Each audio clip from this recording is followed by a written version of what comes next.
Herkese merhaba arkadaşlar. Ben Serkan. Hoş geldiniz kanalıma ve mutfağıma. Hala beni takip etmiyorsanız yukarıdan bir saniyenizi ayırıp takip etmeyi, beğenmeyi ve nokta dahi olsa yorum yazmayı lütfen unutmayın. Çünkü her gün saat 12'de yeni lezzetli tariflerle karşınızdayım.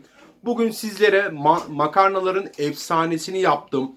Tagliatelle makarnadan mantarlı, tavuklu, kremalı ve üzerine de kaşar peyniri ya da parmesan peyniri de olabilir. Rendeleyebilirsiniz. Görüntü bu. İftara 10 dakika kaldığı için şu an ben tadamıyorum. Ama şöyle bir çatal alıp şöyle de göstermek istiyorum. Of, mis gibi gözüküyor. Bakın, inanılmaz oldu. Gerçekten harika. Denemenizi ısrarla öneriyorum. Sürekli yaptığım bir tarif. Oh, harika. Hadi başlayalım. Suyum iyice kaynadı. Biraz sıvı yağ ilave ediyorum. Şimdi tuzunu da ilave ediyorum hemen.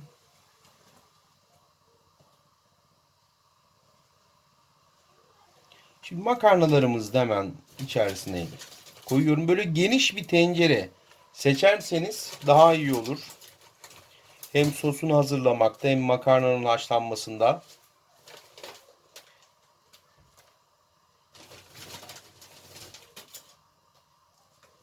Şimdi makarnalarımın haşlanmasını bekleyeceğim. Mantarlarımızı da kesiyoruz arkadaşlar. Bu şekilde. Biz mantarı çok sevdiğimiz için biraz bol koyacağız.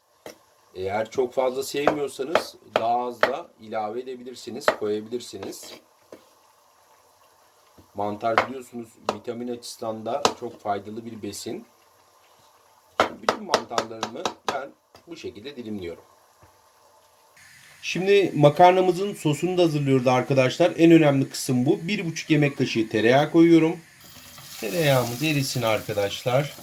Bu çok lezzetli bir makarna tarifi. Özellikle daha önceki makarna tariflerinde bana yazan arkadaşlarım, takipçilerimiz, güzel ailemiz böyle tavuklu, nefis, güzel soslu makarnalar istiyordunuz. Bu sizler için de gelsin. Mis gibi de koktu tereyağımız. Şimdi tereyağım eridi arkadaşlar. Tavuğumu da içerisine koyuyorum. Bunu güzelce bir karıştıralım, kavuralım. Tavuk buttan ben bu arada yapıyorum. Tavuğu koydum. Tavuk butu küp küp kestirdim. Burada yarım kilo tavuk but var. Oh, mis gibi kokuyor vallahi.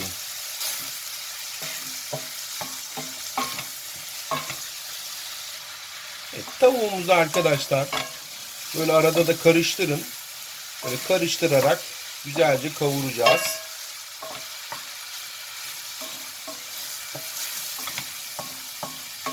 Tavuk bonfile de kullanabilirsiniz. Yani ben tavuk butu daha çok seviyorum.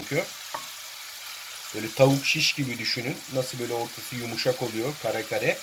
Bunda da aynı tadı alacaksınız. Evet, tavuklarımı arkadaşlar güzel bir şekilde kavurdum. Sürekli de böyle karıştırdım. Şimdi mantarlarımı da ilave ediyorum.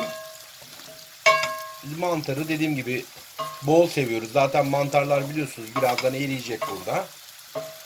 Çekecek kendine. Karıştırmaya da devam ediyorum. Şimdi biraz da tuz ilave ediyorum. 1 tatlı kaşığı kadar. Kapağımı da kapatıyorum. Biraz mantarlarım çeksin. Evet, şimdi mantarlarımın çekmesini bekliyorum. Ocağınız yüksek ateşte olsun ki mantarlarınız sulanmasın bu arada. Şimdi yarım çay kaşığı da karabiber ilave ediyorum. Bakın mantarlarımız güzel bir şekilde çekti. Sosumuz güzel olursa arkadaşlar bu makarna da çok nefis olacak. Bu menü tam 4 kişilik bir akşam yemeği. Bu karışımın yarısını yaparsanız da 2 kişi de yiyebilirsiniz.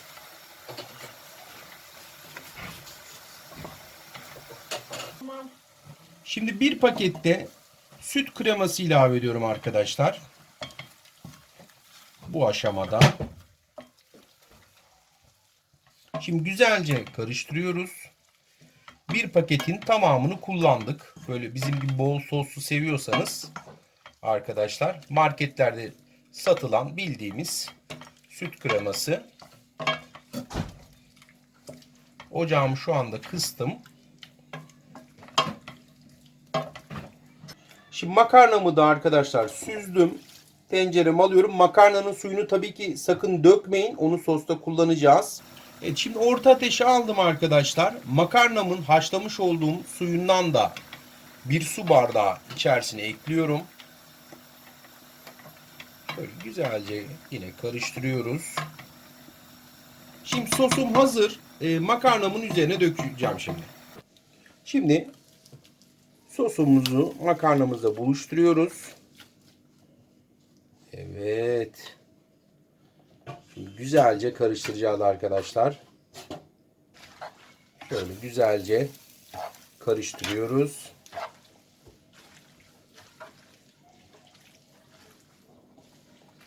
Ve nefis makarnamız hazır duruma geldi neredeyse. Evet, servis tabağıma da alıyorum arkadaşlar. Bakın mükemmel gözüküyor. Yine en sonda böyle kaşar peyniri rendeledim. Parmesan peyniri de kullanabilirsiniz. Size kalmış. Gerçekten çok yakışıyor. Hepinize de afiyet olsun. Videoyu beğenmeyi, yorum yazmayı, yukarıdan bizi takip etmeyi unutmayın. Her gün saat 12'de yeni tariflerle karşınızdayız. Görüşmek üzere.